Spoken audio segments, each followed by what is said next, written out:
तप कर कुंदन बनने की प्रक्रिया।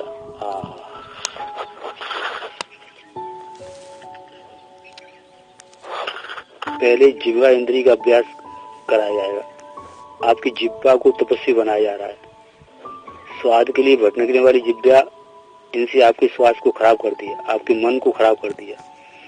आप काबू में रख सके और लगाम को लगा सके। अगर आप घोड़े की लगाम नहीं लगाएंगे, तब ऊंट की नकेल नहीं लगाएंगे, तब आप बैल के नाक में रस्सी नहीं डालें, तब हाथी के ऊपर अंकुश नहीं लगाएं, तब फिर आप समझ लीजिए ये जानवर आपके लिए बड़े खौफनाक साबित होंगे और आपको तहस नहस करेंगे। इसीलिए इनको नियंत्रण करने के लिए ये सब जरूरी है। हमारी इंद्रियां हैं तो बहुत अच्छी, हमारी इंद्रियां हैं तो बहुत अच्छी, इनसे ही सब काम चलता है, लेकिन इनको उच्छृंखल बनने दें, रोकथाम न करें, तपस्वी न बनाएं, संयमी न बनाएं, तो इंद्रियां आपके लिए मुसीबत खड़ी कर देंगे। जैसे आप खान पान के बारे में असंयम बरतते रहे, उसका परिणाम यह हुआ कि पेट खराब हो गया। पेट खराब होने का परिणाम यह हुआ कि स्वास्थ्य खराब हो गया। स्वास्थ्य खराब होने का दोष किसी को मत दीजिए। इस दृष्टि से जितने जानवर हैं इनमें से कोई बीमार नहीं पड़ता। मरते तो सब हैं, तो बीमार कहाँ पड़ते हैं? कबूतर बीमार पड़ते हैं, लोमड़ी खरगोश तो जंगल में उछलते हैं, कभी बीमार पड़ते देखें आपने? कोई नहीं पड़ता। एक ही बेवकूफ जानवर है, इसका नाम है मनुष्य। यही बीमार पड़ता है। क्यों पड़ता है? सिर्फ एक वजह है, उसकी बीमार पड़ने की। अपनी जीभ को इतना छुट्टल बना देता है कि वो अवश्य खाती रहती है, जरूरत से ज्यादा खाती रहती है। जो चीजें नहीं खानी चाहिए वह खाती रहती है। पेट काम नहीं करता, पेट हजम नहीं करता, मशीन खराब हो जाती है और शरीर कमजोर और बीमार पड़ जाता है। अगर आप जीभ पर काबू कर लें तब तो आपको विश्वास रखिए आपका खोया हुआ स्वास्थ्य मिल जाएगा। अगर आप जीभ पर काबू कर लें तो आप दिन दिन कमजोर होते गए। अगर आप जीभ पर काबू कर लें तो आप दिन दिन कमजोर होते गए या होते जाएंगे, उससे आपको मुक्ति मिल जाएगी। इसी प्रकार से ये जो मन है ना, मन भी इसी का है। मन अन्न से भी सोते हुए अन्न से मांस बनता है, रक्त बनता है, हड्डियां बनती हैं, पर अंततः अन्न से मन बनता है। अंतिम चरण जो अन्न का है वो मन है। जैसा खाए अन्न वैसा मन, ये 100% सही है। आप अवश्य खाते रहेंगे, तमोगुणी चीजें खाते रहेंगे, मांस खाते रहेंगे, दूसरी घिनौनी चीजें खाते रहिए, फिर आप देखिए आपका मन कैसा चंचल हो जाता है। आप नशेबाज होइए, फिर आप देखिए आपका मन कैसा चंचल हो जाता है। आपको मन स्थिर करना कैसा कठिन पड़ जाएगा। मन अपने आप में नहीं, अपने आप ही में नहीं है। ईंधन नीचे डालते हैं तब भगोने के पानी में उबाल आता है। ईंधन नीचे डालते हैं तब भगोने के पानी में उबाल आता है। मन तो ऊपर भगोने में पानी जैसा है। ईंधन नीचे डालते हैं तब भगोने के पानी में उबाल आता है। मन तो ऊपर भगोने में पानी जैसा है। मन तो ऊपर भगोने में पानी जैसा है। नीचे आप जैसी लकड़ी डालेंगे वैसा ही तो उबल जाएगा। अगर आपने बराबर अवश्य खाने का क्रम जारी रखा तो आपका मन बराबर चंचल बना रहेगा। आपको कभी ऐसा मौका नहीं देगा कि आप मन की स्थिरता को रख पाएं। इसीलिए जीभ पर काबू पाइए, स्वाद इंद्रिय पर काबू पाइए। स्वाद पर आपने काबू पा लिया तो मन को संभालने और शरीर की बीमारियों से मुकाबला करने में आप सफल हो जाएंगे। जीभ की बात चल पड़ी तो जीभ का एक और हिस्सा है। जीभ के 2 इंद्रियों में बांटा गया है। एक आपको इसको स्वाद इंद्रिय भी कहते हैं और एक इसको वाक इंद्रिय भी कहते हैं। वाणी पर संयम, वाणी पर अगर आपका संयम नहीं है, चाहे जैसे शब्द बोलते हैं, कड़वे बोलते हैं, इसका परिणाम क्या हुआ? इसका परिणाम कभी अच्छा नहीं हो सकता। वशीकरण एक मंत्र है, तज दे वचन कठोर। वो अपने कड़वे वचन से सबको नाखुश करता रहता है, केवल अपने मीठे वचन से सबको प्यारी बनती रहती है। जीभ से हमको दूसरों को सम्मान देना चाहिए, दूसरों की इज्जत और अपनी नम्रता का ध्यान रखना चाहिए। क्रोध और आवेश में कई आदमी ऐसे बोलते रहते हैं जो मुनासिब नहीं होते। उसका परिणाम यह होता है कि कितने आदमी बैर विरोधी हो जाते हैं। ये वाणी का तप हुआ, जीवा का तप हुआ। इंद्रियों के तप ब्रह्मचर्य का तप भी आता है। वैसे तो इंद्रियां 10 हैं, पर आप झंझट में मत पड़िए, 2 को ही मान लीजिए। एक जीव मुख्य है और दूसरी कामेंद्री मुख्य है। कामेंद्री का मतलब है केवल यौन कर्म ही नहीं, यौन कर्म के अलावा ये इंद्रियां सब मस्तिष्क से संबंध रखती हैं। काम वासना के बारे में आपको विचार आते रहते हैं उनको देख करके आपके दिमाग खराब होते रहते हैं। अमुक अंक को और अमुक अंक की खूबसूरती और बदसूरती को ढूंढते रहते हैं। अमुक अंक को और अमुक अंक की खूबसूरती और बदसूरती को ढूंढते रहते हैं। इसका परिणाम क्या होता है? ये मानसिक दुराचार है। किसी भी औरत के बारे में आपके मन में कोई संस्कार विचार आते हैं तो उसका मतलब है कि प्राकांतर से पवित्रता का नुकसान हो गया है। इसका मतलब है कि प्राकांतर से पवित्रता का नुकसान हो गया। आंख से भी ब्रह्मचर्य का क्षय होता है। आंख से आप कुदृष्टि से देखते रहिए, माता बहनों को देखते रहिए। बहन, बेटी और माँ की इज्जत मत कीजिए। अपनी धर्मपत्नी को रमणी और कामनी की दृष्टि से देखिए। तो देखिए प्रत्येक औरत आपके लिए डाकिन और नागिन का काम करती है या नहीं। और इन्हीं को आप बेटी मान पाए तब, बहन मान पाए तब, माता मान पाए तब, सहधर्मणी मान पाए तब यही महिलाएं आपके लिए देवी की तरह से लाभ सहायक होंगी। आप चाहे स्त्रियों को देवी बना लीजिए, चाहे डाकिन बना लीजिए, आपकी मर्जी की बात है। स्त्रियां भी आपके तरीके से साधारण मनुष्य हैं। आप अपना दृष्टिकोण अगर पवित्र नहीं रखेंगे तो कुदृष्टि का परिणाम यह हुआ कि स्त्रियां आपके लिए कितनी हानिकारक हो गई हैं और आपके ब्रह्मचर्य को खंडित करती हैं और आपको पतोन्मुख बनाती हैं और आपकी मन स्थिति को नष्ट वष्ट करती हैं। अगर आप ये अपने मन के ऊपर देख पाए तो फिर आप कैसे अच्छे हो सकते हैं। आपने गांधारी का नाम सुना है ना? आंख पर पट्टी बांध ली थी और इंद्रियों का संयम करना शुरू कर दिया था और अपने बेटे को लोहे का बना दिया था।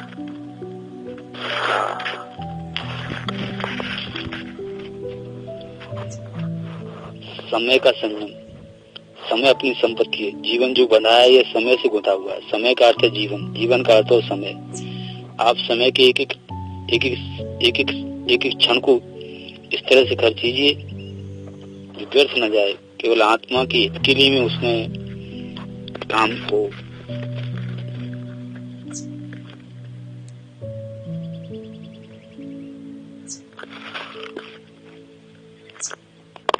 कोई काम करो उसमें मन की एकाग्रता बहुत जरूरी है। मन की एकाग्रता करने से ही काम में सुविधा रहती है।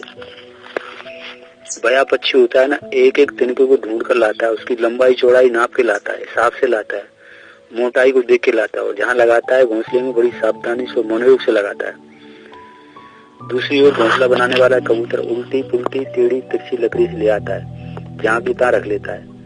अगर अपना घोंसला बना लेता है, हवा चलते ही आमतौर से घोंसले इसके कबूतर की जमीन पर गिरते हैं और बच्चे सब तबाह हो जाते हैं। इसीलिए अक्सर देखा गया है कबूतर किसी पुराने मकान में या खंडहर में कुएं में घोंसले बनाते हैं ताकि हवा का झोंका उनके घोंसले को बर्बाद न कर सके। लेकिन बया को ये परेशानी नहीं होती। बया के बच्चे अपने घोंसले में बैठे रहते हैं और बड़ा मजा उड़ाते रहते हैं। क्या मजा लगे, एक बूंद पानी भी चला है, क्यों? उसने मन लगाकर एक घोंसला बनाया था। यही बात आप हर किसी के बारे में देख सकते हैं। मन लगाकर काम करना यह आदमी के सम्मान का प्रश्न होना चाहिए।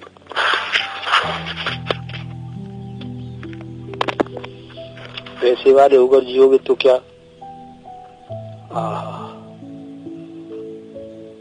औलाद वाले होकर जियोगे तो क्या, बिना औलाद वाले होकर के जियोगे तो क्या, बीमार होकर के जियोगे तो क्या, सुस्त होकर के जियोगे तो क्या। ये शरीर के धर्म है और रोजाना के सामान्य क्रियाकलाप है।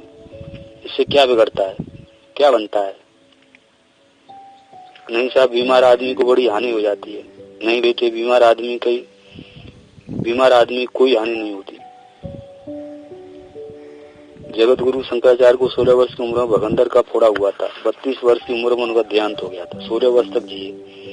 16 वर्ष तक भगंदर की शिकायत उनको बनी रही। रोजाना मवाद टपकता रहा, रोजाना पट्टी बनती रही, रोजाना जख्म होता रहा। लेकिन उसी जख्म की हालत में, पट्टी की हालत में जगत गुरु शंकराचार्य 16 वर्ष की उम्र से लेकर 32 वर्ष की उम्र तक लगातार 4 धामों की स्थापना, आज बहुत से काम किए, योगाभ्यास किया, लेखन किया। बीमारी से क्या आफत आती है? नहीं साहब, हम बीमार हैं, अच्छा कर दीजिए। क्यों अच्छा कर दें गुरु जी? आपकी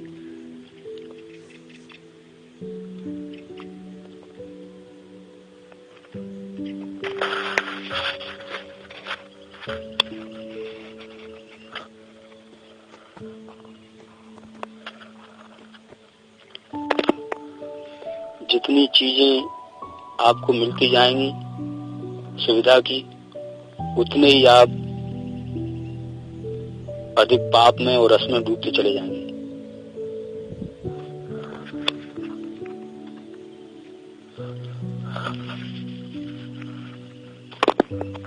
सिया राम में सब जग जानी, करो प्रणाम जोर जुग पानी। प्रत्येक मनुष्य के अंदर राम, प्रत्येक माता बहनों के अंदर सिया। हमारी दोनों आंखों में से सिया और राम के दर्शन होने चाहिए। अगर दोनों के दर्शन होंगे तो हम राम के साथ में किस तरीके से बेईमानी करेंगे, चालाकी करेंगे, मक्कारी करेंगे, धोखा कैसे देंगे, आपके साथ हम बुरा व्यवहार कैसे करेंगे। आप राम है, हम कैसे कर सकते हैं। हमारी एक आंख में राम बना हुआ है, हम प्रत्येक मनुष्य को राम मानते हैं। ऐसी हालत में हम आपके साथ अनीति और विश्वासघात कैसे कर सकते हैं। अगर हम राम जप को जानते रहेंगे तो हमारा जीवन किस तरह का होगा। प्रत्येक कन्या के प्रति, प्रत्येक माता बहनों के प्रति हमारी आत्मा में, हमारी आंखों में सिया की वृद्धि होगी।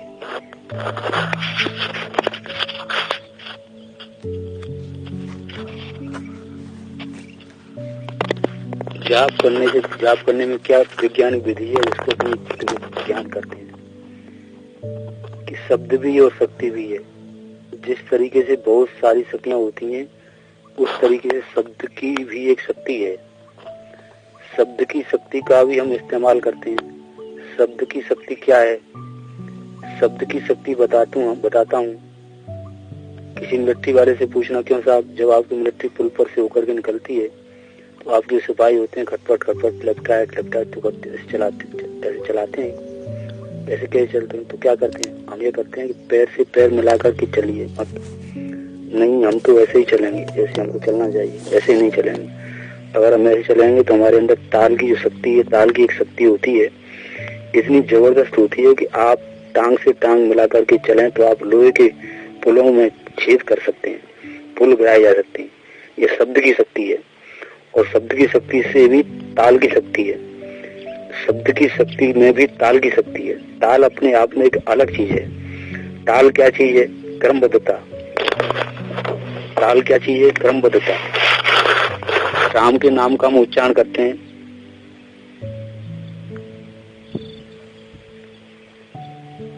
नमोकार मंत्र आदि का जाप करते हैं, तो मंत्र का जाप करने में शब्द विज्ञान के आधार पर तो ताल मिलाते हैं, एक क्रमबद्धता मिलाते हैं। आपको मैं प्रूव करके तो नहीं दिखा सकता, मगर आप इस बात पर तो यकीन कर सकते हैं कि आप एक छत से 100 मन का एक गार्डर टांग दीजिए। आप एक छत में 100 मन का एक गार्डर टांग दीजिए और ऐसा कीजिए जो कार्क आते हैं सीसी में लगाने के 1 ग्राम भारी कार्क, जरा सा कार्क एक रस्सी में बांध दीजिए। उस पर बिजली के तार से ऐसा कोई कनेक्शन कर दीजिए कि ये जो कार्क है 100 मन बजनी गार्डर के ऊपर तना हुआ, उस पर एक क्रम से चोट मारे। उस पर बिजली के तार से ऐसा कोई कनेक्शन कर दीजिए कि ये जो कार्क है 100 मन बजनी गार्डर के ऊपर तना हुआ, उस पर एक क्रम से चोट मारे, बिना क्रम के नहीं, कभी धीमी कभी तेज ऐसे नहीं, एक क्रम से चोट मारे। चोट न भारी हो न हल्की हो, उतने ही सेकंड से, वैसे ही ढंग से उतनी चोट, उसमें सेकंडों का भी फर्क न हो, बिल्कुल टाइम उसी तरह का मिला हुआ हो। अगर आप ऐसा कर सकें इंतजाम, तो आप देखेंगे कि थोड़े समय में ही ये 100 मन का गार्डर कांपने लगेगा और थरथराने लगेगा। क्यों? ये जो कार्क है वह तो जरा सा होता है, लेकिन ये क्रमबद्धता, ये ताल की शक्ति इतनी जबरदस्त है कि वो कांपने लगता है और थरथराने लगता है। शब्दों का उच्चारण, शब्दों का जप जब तालबद्ध होकर, क्रमबद्ध होकर के हम करते हैं तो एक साइंस पैदा होती है जिसे शब्द की साइंस कहते हैं। ये मैं आपको भौतिक विज्ञान समझा रहा हूँ और मैं फिजिक्स समझा रहा हूँ। फिजिक्स हमको ये सिखाता है कि हमारे शब्दों के उच्चारण अगर क्रमबद्ध हों तो बड़े बड़े चमत्कार देखे जा सकते हैं। इसी विज्ञान के अंतर्गत जप करने की विधि भी आती है। जरा उसे ठीक से किया जाए, हम उसका क्रम बताते हैं, हम एक गति बनाते हैं, पैनी धार बनाते हैं, तो कमाल हो जाता है। एक सूत्र आता है जिसमें यह बताया गया है कि जप कैसे करना चाहिए। तेल की धारा की तरह। तेल की धारा कैसे जिसमें छिन्न भिन्न न होने पावे धारा, खंडित नहीं होने पावे, बिना विराम दिए, बिना रोकथाम के एक गति से चक्र घूमता रहे। इसको हम कहते हैं गति, और ये है जप करने की विधि। इस तरीके से आप जप करें जिसमें विराम की गुंजाइश न हो, रोकने की गुंजाइश न हो, चाल व्यतिक्रम की गुंजाइश न हो। चाल के ये नियम बनाए जाएं, हमारी चाल कितनी होनी चाहिए, चाल का एक क्रम होना चाहिए। जैसे 1 घंटे में 10 माला और 11 माला तो होनी चाहिए, इसमें विराम नहीं होना चाहिए, इसमें इतनी तेज होनी चाहिए, एक गति का क्रम बना रहे। एक गति का क्रम बन जाता है तो फिर क्या हो जाता है, क्या है कि पहचान आपकी गति ठीक बन जाती है कि नहीं। क्या पहचान है इसकी, स्पीड इतनी होती है कि न मंद न तेज कि हम पहला अक्षर और अंतिम अक्षर का पता लगा सकें। वाल्मीकि को राम के नाम की गति का ठीक ढंग आता था, राम नाम का जप करता था। सुनने वालों की समझ में आया कि राम राम नहीं जप रहा है, क्या जप रहा है, ये मरा मरा जप रहा है। राम राम कैसे, मरा मरा कैसे, राम राम मरा मरा। ये देखिए जब चक्र बन जाएगा, सर्किल बन जाएगा तो कुछ पता ही नहीं चलेगा कि राम राम बोल रहा है कि मरा मरा बोल रहा है। राम राम राम राम राम राम बोल रहा है।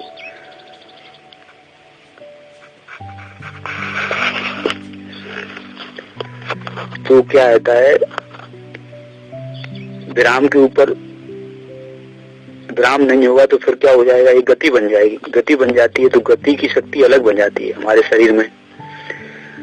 आपने देखा होगा बच्चे फिरनी खा जाते हैं, घूमती भी रहती है और खड़ी भी रहती है। यदि गति बंद कर दें तो गिर पड़ेगी, गति शक्ति पैदा होती है। तो ये बच्चे लट्टू फिराते हैं, लट्टू फेंक दिया, लट्टू धुरी पर खड़ा हुआ घूम रहा है, खड़ा हुआ भी है और ये घूम, ये क्या हो रहा है, गिरा कैसे, ये गति से घूम रहा है। गति से शक्ति पैदा होती है। अक्षरों का उच्चारण, शब्दों का उच्चारण अगर हम गति के क्रम से ठीक से करें तो उसके अंदर एक शक्ति पैदा होती है जिसको हम कहते हैं सेंट्रीफ्यूगल फोर्स, जिसको हम कहते हैं सेंट्रीफ्यूगल फोर्स, केंद्रापसारी बल। शब्दों की गति से क्या हो जाता है, अच्छा चलिए उसको हम आपको सेंट्रीफ्यूगल फोर्स के उदाहरण देकर समझाते हैं। आपने कभी देखा होगा बगीचों की रखवाली के लिए, खेतों की रखवाली के लिए किसानों के छोकरे उठाते हैं रस्सियों का एक कूपन, उसमें एक पत्थर का टुकड़ा भर देते हैं, घुमाते हैं, घुमा करके उसे फेंक देते हैं। फेंकने के बाद में ये जो पत्थर का टुकड़ा है, मिट्टी का टुकड़ा इस तेजी के साथ जाता है कि तेजी के साथ जाने की वजह से अगर कोई भी उसकी चपेट में आ जाए, कोई जानवर चपेट में आ जाए, पक्षी चपेट में आ जाए तो पक्षी की जान नहीं बच पा सकती। इतनी ताकत होती है उसमें। ये काय की ताकत है, बंदूक की। बंदूक को तो नहीं, बारूद की नहीं, बारूद की भी नहीं है ताकत, काय की, जिससे सनसनाती गोली चली गई। ये देखिए सेंट्रीफ्यूगल फोर्स, सेंट्रीफ्यूगल फोर्स जो घुमाव से पैदा होता है, सेंट्रीफ्यूगल फोर्स जो घुमाव से पैदा होता है, गति से पैदा होता है। गति की वजह से हम फेंक देते हैं। हम जप के द्वारा साइंस के हिसाब से अपने भीतर गति पैदा करते हैं और गति से शक्ति पैदा करते हैं और शक्ति से हम चीजों को फेंक सकते हैं। शक्ति से हम चीजों को फेंक सकते हैं। हमारे भीतर जो अवांछनीयता है, जिसमें हमारी बीमारियां भी शामिल हैं, हमारे दुख भी शामिल हैं, हमारे दर्द भी शामिल हैं, हमारे पाप भी शामिल हैं, दुर्गुण भी शामिल हैं, इनको हम इस तरीके से फेंक सकते हैं जिस तरह का विज्ञान सेंट्रीफ्यूगल फोर्स का है। आपने और भी देखे होंगे, कभी आपने देहात के मेलों में हवाई जहाज देखे हैं। हवाई जहाज आते हैं, तमाशे वाले बच्चों को 5-5 पैसे हवाई जहाज में बैठाते हैं। बच्चे सब बैठ जाते हैं, पहिया नीचे से घुमाना शुरू करते हैं। हवाई जहाज पहले यूं घूमते हैं, फिर उसके बाद कैसे घूमते हैं, हवाई जहाज फिर चौड़े होते जाते हैं। चौड़े हो जाने के बाद में बिल्कुल ऐसे हो जाते हैं, बिल्कुल ऐसे हो जाने के बाद में ये घूमने लगते हैं। बच्चों को मालूम नहीं पड़ेगा कि हम यूं चल रहे हैं, क्यों चल रहे हैं। बच्चे से पूछो क्यों बेटे, तो बताना तो ये मालूम पड़ रहा था, नहीं हमको तो सीधा मालूम पड़ रहा था। आपने मौत का कुआं देखा है, कभी देखा मौत के कुएं में मोटरसाइकिल चाले वाले मोटरसाइकिल किस तरह से घुमाते हैं, बिल्कुल उल्टे हो जाते हैं और बीच में चलते रहते हैं और घुमाते रहते हैं। उनसे पूछो क्यों साहब, क्या मालूम पड़ता है, क्यों भाई साहब आप तो गिरेंगे नहीं, हमको बिठा लीजिए। अच्छा आपको बिठा लेते हैं, आइए बैठ जाइए मोटरसाइकिल पर पीछे, डरना मत, गिरने नहीं देंगे। अच्छा साहब बैठ गए, और उसने मौत के कुएं में मोटरसाइकिल इस तरह से घुमाई और उल्टा हो गया।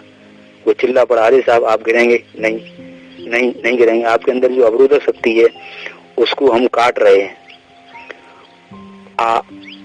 आपके अंदर जो अवरोधक शक्ति उसको हम काट रहे हैं और हमारे भीतर वो शक्ति काम कर रही है, जिसको हम सेंट्रीफ्यूगल फोर्स कहते हैं। सेंट्रीफ्यूगल फोर्स कहते हैं, फोर्स बल काम करते हैं, गिरने नहीं देते। हमारे भीतर जो विशेषता है उनको हम फैला सकते हैं। जैसे हवाई जहाज फैल जाता है, इस तरीके से हमारा फैलाव, हमारा विकास, हमारा आध्यात्मिक विकास, हमारा मानसिक विकास और हमारा भावनात्मक विकास संभव है। ऐसा हम कर सकते हैं। ये क्या है? ये बेटे विज्ञान है जप का। हम फैल सकते हैं, हम चौड़े हो सकते हैं, हम बड़े हो सकते हैं, हमारा विस्तार हो सकता है काय से, जप से, विज्ञान से। ये विज्ञान है सेंट्रीफ्यूगल फोर्स का। आपने एक और भी चमत्कार देखा। आप पानी का एक लोटा लीजिए, उसे भर लीजिए, उसके गले में रस्सी बांध दीजिए, फिर घुमाइए। उसके अंदर जो पानी भरा हुआ है, क्या मजाल की बूंद भी पानी गिर पड़े। जब तक घूमता रहेगा तब तक पानी नहीं गिरेगा। जब आप घुमाना छोड़ देंगे तो पानी गिरेगा। आपके अंदर जो विशेषताएं, जो आपकी महत्वपूर्ण प्रवृत्तियां हैं, आपके अंदर जो क्षमताएं, ये सारी की सारी रोक कर रखी जा सकती हैं। बिना गिराए, बिना विराम दिए, बिना नष्ट किए, उसके द्वारा हम अपने आप को बचाव कर सकते हैं। मनुष्य जीवन में सेंट्रीफ्यूगल फोर्स बड़ा महत्वपूर्ण है। ये जो मशीनें हैं उसमें बड़ा वाला पहिया देखा होगा, उसे बस एक बार घुमा देते हैं और वह लगातार घूमता रहता है। ये सेंट्रीफ्यूगल फोर्स हम आपके भीतर पैदा करते हैं जप के द्वारा, और ये शक्ति हमारे अंदर पैदा करती है सामर्थ्य। हम आपके भीतर सेंट्रीफ्यूगल फोर्स पैदा करते हैं ताकि आपके भीतर जो विशेषताएं वे जगें, और जो आपके भीतर खींचने लायक चीजें हैं उनको हम खींचें, जो संभाल कर रखने लायक चीजें हैं उनको संभालें, और जो फैलाव करने लायक चीजें उनको फैलाएं। अनुष्ठान एवं जप करने के ये सारे के सारे लाभ हैं।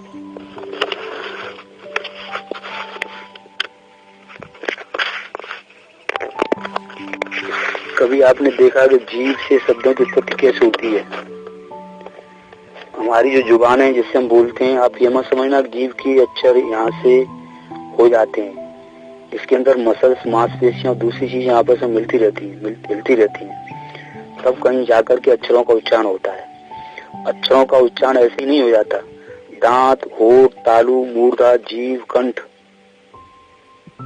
इन सभी के सहयोग से होता है। कौन सा शब्द कहाँ से शुरू होगा, इसका अपना नियम है। प्रत्येक शब्द के लिए बहुत सारे कंपन हैं और इन कंपनों में बहुत सारी चीजें प्रभावित होती हैं। ये जो हमारे सेल्स और जो नर्वस सिस्टम, तंत्र का तंत्र और जो इनके नर्व्स हैं, वे यहीं कहीं तक नहीं है, ये बहुत दूर तक फैल गए हैं। जिनकी ग्रंथियों से संबंध है, उपत्यकाओं से संबंध है, चक्रों से संबंध है। ये चक्र और उपत्यका हमारे नर्वस सिस्टम से जुड़े हुए हैं। जिस तरीके से टाइपराइटर कुंजी में एक टाइप हम यहाँ दबाते हैं और टी वहाँ छप गया, वाई वहाँ छप गया, आर वहाँ छप गया।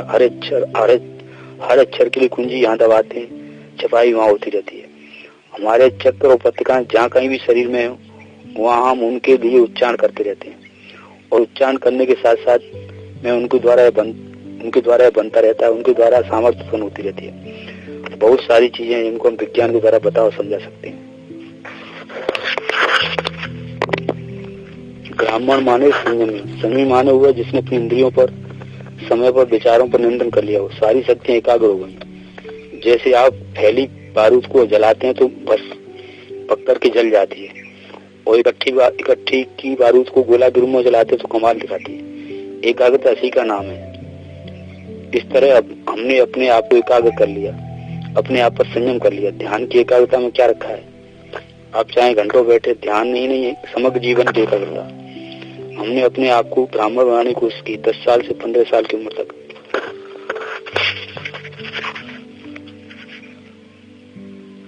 24 घंटे एकाग्रता का अभ्यास किया तो एकाग्रता से ही शक्ति पैदा